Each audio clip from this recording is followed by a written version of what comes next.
ونصلي ونسلم على رسوله الكريم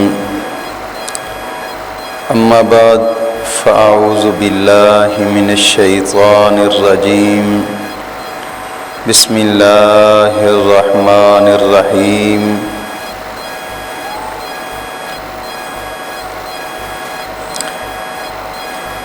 لولا أن يكون الناس أمة واحدة لجعلنا لمن يكفر بالرحمن لبيوتهم سقفا من فضة ومعارج عليها يظهرون ولبيوتهم أبوابا وسررا عليها يتكئون وزخرفا وإن كل ذلك لما متاع الحياة الدنيا والآخرة عند ربك للمتقين صدق الله مولانا العظيم وصدق رسوله النبي الكريم الأمين ونحن على ذلك لمن الشاهدين والشاكرين والحمد لله رب العالمين إن الله وملائكته يصلون على النبي يا أيها الذين آمنوا صلوا عليه وسلموا تسليما الصلاة والسلام عليك يا سيدي يا رسول الله وعلى آلك وأصحابك يا سيدي يا حبيب الله الصلاة والسلام عليك يا سيدي يا نبي الله وعلى آلك وأصحابك يا سيدي يا نور الله محترم سامعین، آج کے جمعۃ المبارک کا عنوان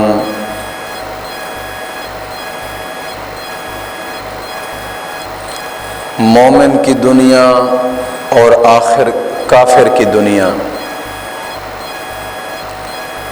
یعنی دو لفظوں میں سمجھیں کہ دو گھر، ایک گھر مومن کا اور ایک کافر کا۔ اب دنیا مومن کا گھر ہے یا کافر کا، اور مومن کا گھر کہاں ہے، کافر کا گھر کیا ہے؟ آج کے جمعۃ المبارک میں اس بات پہ گفتگو ہوگی۔ اللہ رب العزت کی بارگاہ میں دعا ہے کہ مولا کریم بندہ ناچیز کو حق اور سچ بولنے کی توفیق عظیم عطا فرمائے، اور بندہ ناچیز کا دل، دماغ، زبان غلطی سے محفوظ فرمائے۔ محترم سامعین، اللہ رب العزت کے قرآن نے ان دو گھروں کا تقسیم کرتے ہوئے اس طرح لفظوں میں بیان فرمایا۔ سورۃ الزخرف، ارشاد باری تعالی ہے، لولا ان یکون الناس امۃ واحدۃ لجعلنا لمن یکفر بالرحمن لبیوتہم سقفا من فضۃ ومعارج علیہا یظہرون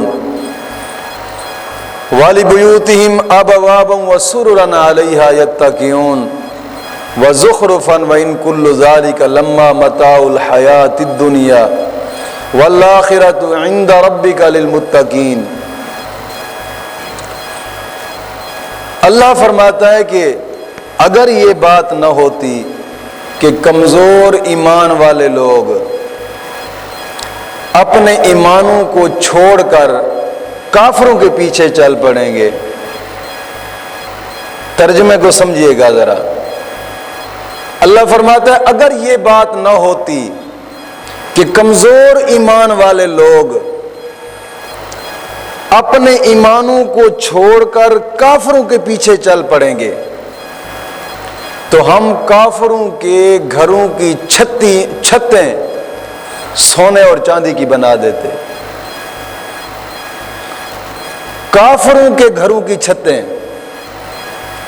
سونے اور چاندی کی بنا دیتے۔ وَلِبُيُوتِهِمْ أَبْوَابًا وَسُرُرًا عَلَيْهَا يَتَّكِئُونَ، اور چاندی کی ان کے گھروں کی سیڑھیاں بنا دیتے چاندی کی،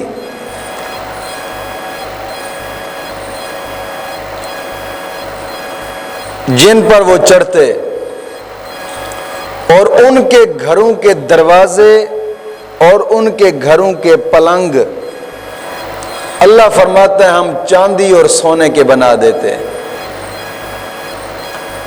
مگر یہ سب دنیا کا سامان ہے۔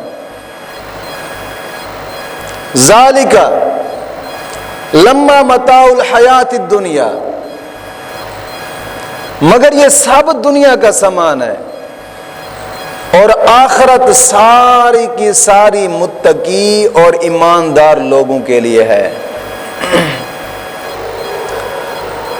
یعنی کہ اگر یہ بات نہ ہوتی کہ کمزور ایمان والے لوگ اپنے ایمانوں کو چھوڑ کر کافروں کے پیچھے چلے جاتے، تو اللہ فرماتا ہے ہم کافروں کے گھروں کو بھی سونے اور چاندی کا بنا دیتے۔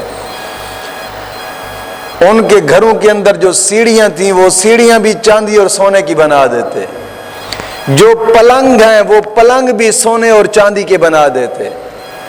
یعنی ان کے گھروں کے اندر جو جو چیز ہے پورے کا پورا گھر سونے اور چاندی کا ہم بنا دیتے۔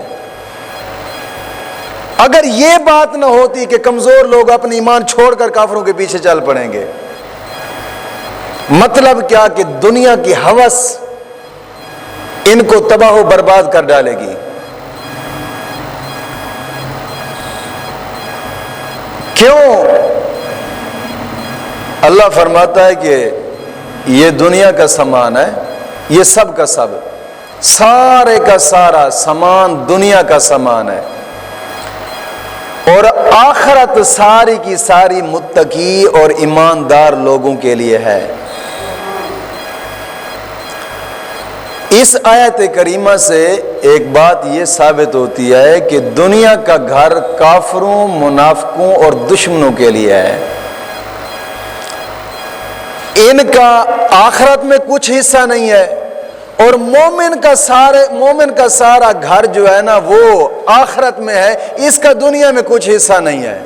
دنیا میں ہے تو صحیح یہ چلتا پھرتا، لیکن یہ ایک آزمائش ہے اس پر، ورنہ دنیا کا جو گھر ہے یہ گھر سارے کا سارا یہ کافروں کے لیے، دشمنوں کے لیے، مومن کا اس میں کوئی حصہ نہیں ہے۔ مومن گھر بنا کر بیٹھا ہے۔ اللہ کا قرآن فرماتا ہے لولا ان يكون الناس امه واحده لجعلنا لمن يكفر بالرحمن لبيوتهم سقفا من فضه ومعارج عليها يظهرون۔ اللہ بار بار قرآن میں یہ بات فرما رہا ہے کہ اگر یہ بات نہ ہوتی، لوگ اپنے ایمان چھوڑ کر کافروں کے پیچھے چل پڑتے، تو ہم کافروں کے گھر بھی چاندی اور سونے کے بنا دیتے، ان کے گھروں کی چھتیں بھی چاندی اور سونے کی بنا دیتے۔ کافروں کے گھر کے اندر جو پلنگ ہیں اور جو سیڑھیاں ہیں یہ سیڑھیاں بھی سونے اور چاندی کی بنا دیتے۔ تو واضح طور رب تعالیٰ اعلان فرما رہا ہے کہ یہ جو دنیا کے اندر گھر ہے نا، اس میں مومن کا حصہ نہیں ہے۔ یہ دنیا کے سارا سامان کافر کے لیے ہے، مومن کے لیے نہیں ہے۔ مومن کا حصہ آخرت میں پڑا ہے۔ یہ دنیا کی آسائش، یہ دنیا کی عیش و عشرت، یہ دنیا کا ساز و سامان، یہ سب کا سب منافقوں اور کافروں کے لیے ہے اور دشمنوں کے لیے ہے۔ تحفۃ النساء کتاب ہے فارسی کی، مصنف علیہ رحمہ وہاں لکھتے ہیں، فرماتے ہیں کہ 400 سال تک فرعون اعلان کرتا رہا انا ربکم الاعلی، میں سب سے بڑا رب ہوں۔ فرعون کہتا تھا 400 سال تک فرعون کہتا رہا کہ مجھ سے بڑا رب نہیں ہے، میں سب سے بڑا رب ہوں، انا ربکم الاعلی۔ اور 400 سال کے اندر بزرگ علماء لکھتے ہیں کہ 400 سال کے اندر فرعون کے سر میں درد بھی نہیں ہوا۔ اب توجہ کیجئے گا، اعلان کیا کرتا رہا؟ انا ربکم الاعلی، میں سب سے بڑا رب ہوں، اور 400 سال کے اندر سر درد بھی نہ ہوا، سر کو درد بھی نہ ہوا۔ 400 سال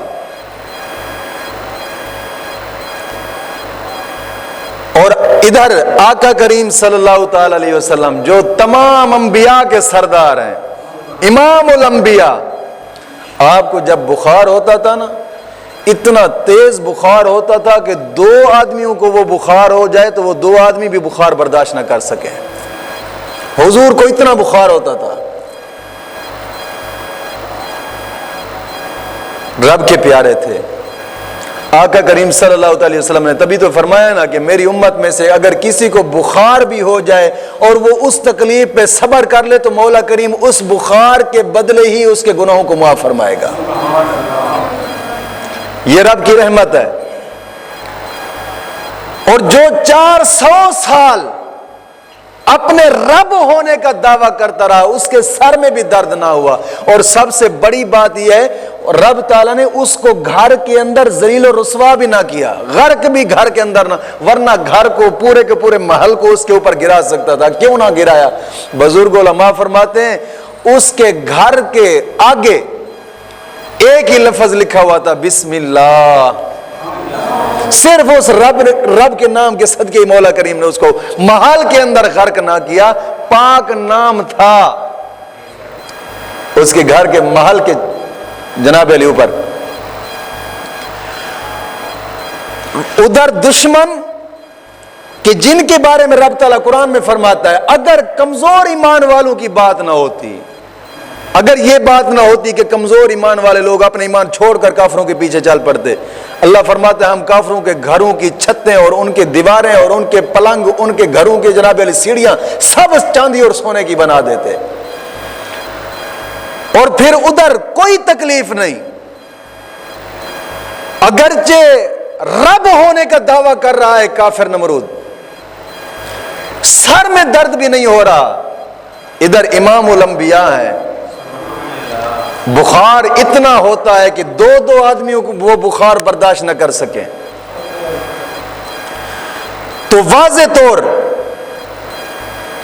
اللہ رب العزت نے واضح فرما دیا ہے کہ مومن دنیا جو ہے نا، دنیا کا ساز و سامان اور دنیا کا مال یہ مومن کے لیے نہیں ہے، اس میں مومن کا کوئی حصہ نہیں ہے۔ مومن کو چاہیے کہ اپنی زندگی ایسے گزارے جیسے راہگیر مسافر گزارتا ہے،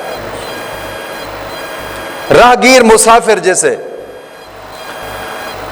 گزارتا ہے۔ مومن دنیا میں رہے گا، اس پر آزمائشیں ہوں گی،